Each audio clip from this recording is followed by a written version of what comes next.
খোঁটা দিয়ে আঘাত করার শাস্তি। সবাই ফুল ভিডিওটা শেষ পর্যন্ত শুনবেন, অনেক উপকৃত হবেন। চোখ মুখের ভাষায় অপমান একটি মারাত্মক গুনাহ। লুমাজা কি?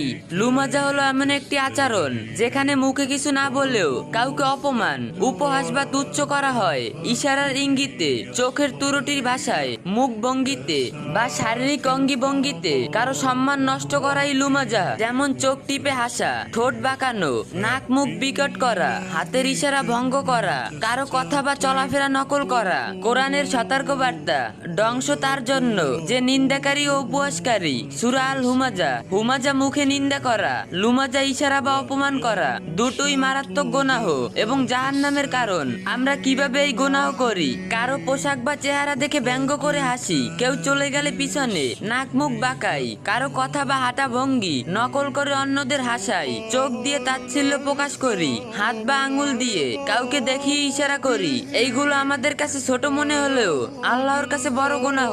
রাসূল সাল্লাল্লাহু আলাইহি সাল্লাম বলছেন, মুমিন কখনো অপমানকারী, অভিশাপকারী বা অশ্লীলবাসী নয়। তিরমিজি। একজন মুমিন অপর মুমিনের ভাই, সে তাকে জুলুম বা অপমান করে না। সহিহ মুসলিম। বিদায় হজে রাসূল সাল্লাল্লাহু আলাইহি সাল্লাম বলেন, তোমাদের জানমাল ও ইজ্জত, সম্মান একে অপরের জন্য হারাম।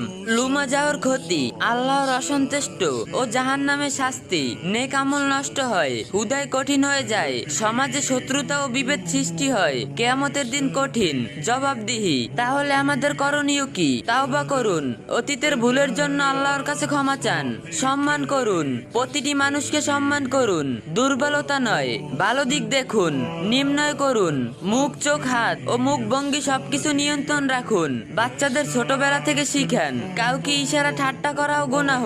লুমাজাহ একটি নীরব গুনাহ যা কথা ছাড়াই মানুষের অন্তরে গভীর ক্ষত সৃষ্টি করে। আল্লাহ আমাদের সবাইকেই ঘৃণা স্বভাব থেকে বেঁচে থাকার তৌফিক দান করুন।